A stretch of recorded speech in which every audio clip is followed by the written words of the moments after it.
आज की इस वीडियो में आप सभी का स्वागत है। आज हम देखेंगे भारत दुर्दशा आज हम देखेंगे भारत दुर्दशा कविता का सारांश देखेंगे। भारत दुर्दशा कविता का सारांश और उसके मूल भाव को शब्दों में समझेंगे। भारत दुर्दशा कविता भारत दुर्दशा नाटक से ही उद्धृत है, जिसमें कवि की राष्ट्रीयता का सहज परिचय मिलता है।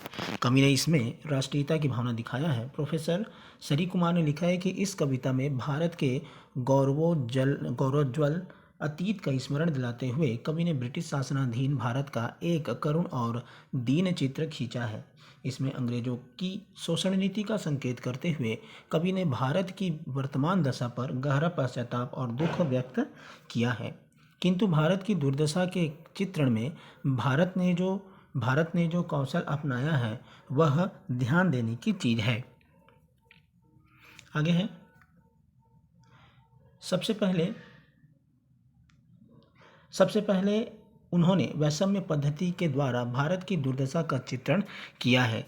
इसके लिए उन्होंने भारत के स्वर्णिम अतीत की ओर उंगली निर्देश किया है। विश्व में सर्वप्रथम भारत में ही सभ्यता का आलोक फैला था और भारत ही सर्वशक्तिमान देश था। ज्ञान विज्ञान और समुद्रत जीवन प्रणाली की दृष्टि से भारत अग्रगण्य था। सबसे पहले जय ही ईश्वर धन बल दीनो, सबसे पहले जय ही सम्य विधाता कीनो, सबसे पहले जय रूप रंग सन भीनो, सबसे पहले विधा फल जय ही गही लीनो। किंतु देव दुर्विवाद से ही भारत सबसे पिछड़कर वर्तमान दुर्दशाग्रस्त हो गया। कवि ने अपने पूर्व पुरुष शाक्य, हरिश्चंद्र, नहुस, ययाति, राम, युधिष्ठिर, वासुदेव, शर्यार्थी, भीम, अर्जुन और कर्ण जैसे भौतिक और आध्यात्मिक शक्ति संपन्न पुरुषों का श्रद्धा भक्तिपूर्वक स्मरण किया है और हर प्रकार से दीनहीन आधुनिक भारतीय को उनके सामने खड़ा करके देखा है, जिससे भारत की दुर्दशा अपने पूरे यथार्थ रूप में उभर कर हमारे सामने आती है। कवि ने भारत दुर्दशा के मूल कारणों पर भी विचार किया है। वे कारण हैं वैदिक और अवैदिक धर्मानुयायियों के मिथ्याचरण, पाखंड एवं परस्पर वैचारिक संघर्ष। इनके अतिरिक्त यहाँ के खंड राज्यों के अधिपतियों की अदूरदर्शिता तथा पारस्परिक कलह के चलते ही यहाँ विदेशियों के आक्रमण हुए और अंततः वे ही हमारे शासक बन बैठे। उन यवनों ने हमारी सभ्यता और संस्कृति का नष्ट कर हम सब प्रकार से दीन और हीन बना दिया। परिणाम स्वरूप आज भारत अज्ञान और पारस्परिक कलहजन्य निराशा के अंधकार में डूबा हुआ है। भारतीय किंग कर्तव्य विमूढ़तास्य के से पड़े हुए अकर्मण्य हो गए हैं। महंगाई और रोगों के कारण लोग काल कवलित हो रहे हैं। नाना प्रकार के टैक्स अंग्रेजों के राज्य में लगाए जा रहे हैं। यद्यपि अंग्रेजों की शासन व्यवस्था के कारण देश में कहीं अराजकता नहीं है, सर्वत्र शांति और सुव्यवस्था है, तथापि अंग्रेज हमारे देश को दूह कर इसका सब धन इंग्लैंड भेजते चले जा रहे हैं। यह भारी चिंता का विषय है। अंग्रेज राज सुख साज सजे सब भारी, थय धन पै धन विदेश चली जात है अति ख्वारी, ताहू में महंगी काल रोग विस्तारी, दिन दिन दूने दुखी इस देत हो हारी, हाँ भारत दुर्दशा न देखी जाई। ये भारत दुर्दशा में इस पंक्ति को 2-4 पंक्ति आप याद कर लेना। जब आप इसका उत्तर लिखेंगे तो आपको समझ में आएगा। इस कविता में, इस नाटक में, भारत दुर्दशा नाटक में भारतेंदु हरिश्चंद्र ने भारत की दुर्दशा क्यों हुई है और उन्होंने अतीत के उन महापुरुषों को भी बताने का प्रयास किया है कि कैसे कैसे महापुरुष हमारे यहाँ हुए हैं। अंग्रेज हमारे राष्ट्र को दिन प्रतिदिन दुर्बल बनाते जा रहे हैं। राष्ट्रीय भावना को अपने देशवासियों में भरते हुए भारतेंदु जी कहते हैं कि यह साधारण ग्लानि और चिंता की बात नहीं है। ये भारतवासी भाइयों, अब भी तो एकत्र एकमत होकर अपने देश की दुर्दशा पर आप सब विचार कीजिए और इसके पुनरुत्थान के लिए प्रयत्नशील हो जाइए। इसमें भारतेंदु हरिश्चंद्र जी ने यह आह्वान किया है, हे लोगों, तुम जितने भी लोग यहाँ पर हो सभी यहाँ एक साथ एकत्रित हो जाओ और विदेशी सत्ता का बहिष्कार करो। स्वाधीनता आंदोलन के परिप्रेक्ष्य में इस कविता का क्या यथार्थ है?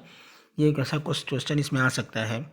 आधुनिक हिंदी साहित्य के प्रवर्तक महान साहित्यकार भारतेंदु हरिश्चंद्र पराधीन भारत के दारुण देश को मूर्तिमान करने का एक बानगी है भारत दुर्दशा। मतलब पराधीन भारत में उसकी क्या दुर्दशा हुई है वो भारत दुर्दशा नाटक में दिखाई देता है। भारत दुर्दशा भारतेंदु हरिश्चंद्र ने पराधीन भारत का अकल्पनीय दारुण दशा को गहराई से देखा है। पराधीन पराधीन भारतवासियों में स्वतंत्रता संकल्प के लिए भारत दुर्दशा कविता के माध्यम से उनके भीतर जातीय अस्मिता, यथार्थ बोध, वर्तमान कामना के साथ ही उसके उद्देश्य चेतना का संचार कर दिया। भारत दुर्दशा की यथार्थता और व्यंग्यता ने अशिक्षा, अज्ञानता, अंधविश्वास, दरिद्रता, कुरीति, कलह और वैमनस्य में डूबे भारतीय समाज को गहराई से समझने की अंतर्दृष्टि दी है। इस कविता का सजीव और यथार्थ चित्रण न धर्म, संप्रदाय, जाति, भाषा की संवाद रहित विविधताओं में डूबा और सामाजिक कुप्रथाओं और कुरीतियों में जकड़ा हुआ अशिक्षित समाज को ऐतिहासिक आत्मबोध को जगाकर स्वाधीनता के लिए संघर्ष करने के लिए प्रेरित किया। मतलब इसमें स्वाधीनता आंदोलन के परिप्रेक्ष्य में हम देखते हैं तो इसमें इस कविता के इस नाटक के माध्यम से भारतेंदु हरिश्चंद्र जी ने आत्मबोध को जगाने का प्रयास किया है और संघर्ष करने का प्रेरणा दिया है। अतीत और वर्तमान, स्वाधीनता और पराधीनता के वैषम्य एवं दंशमय अनुभूति जागृत करने वाली इस कविता ने भारतीय समाज को आंदोलित कर स्वतंत्रता के पुण्य पथ पर निरंतर अग्रसित होने की प्रेरणा दी है। भारतेंदु की कविता भारत दुर्दशा में कवि ने भारतीयों के स्वर्णिम ऐतिहासिक अतीत का गौरवात्मक आत्मगौरव से परिचय कराते हुए लिखा है। मतलब वो स्वर्णिम भारत को बताते हुए कहते हैं, जहाँ भय साक्य हरिश्चंद्रु यजाति, जह राम युधिष्ठिर वासुदेव सरियाति, जह भीम कर्ण अर्जुन की छटा दिखाती, तह रही मूढ़ता कलह अविद्या राती। मतलब यहाँ हरिश्चंद्र जैसे लोग, राम, युधिष्ठिर, वासुदेव, भीम, कर्ण, अर्जुन जैसे लोगों ने यहाँ छटा दिखाई है और फिर भी से हमारे भारत में मूर्खता और मूढ़ता की कलह विद्यमान है। भारतेंदु ने पराधीन भारत की राजनीतिक, सामाजिक, आर्थिक व्यवस्था पर व्यंग्य बाण चलाकर भारत के निवासियों में स्वतंत्रता संकल्प का ऐतिहासिक आत्मबोध जागृत कराया।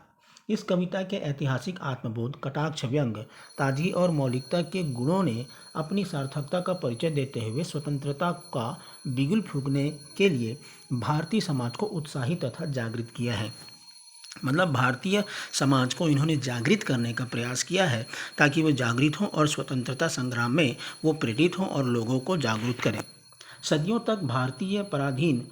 तक पराधीन भारतीय समाज के स्वतंत्रता संघर्ष के लिए अपने उत्तरदायित्वहीनता के प्रमाद से मुक्त होकर स्वतंत्रता के लिए जागृत हो गए। स्वतंत्रता संग्राम के लिए प्रेरित करने वाली इस कविता और इसके युग पुरुष और कालजयी साहित्यकार का यशोगान भारतीय समाज जब तक प्रकृति का अस्तित्व कायम है गाता रहेगा। मतलब ये एक अमर कृति है जो भारतेंदु हरिश्चंद्र के द्वारा लिखी गई है। इस कविता के माध्यम से भारतीयों को जागृत करने का प्रयास किया है। वीडियो देखने के लिए धन्यवाद।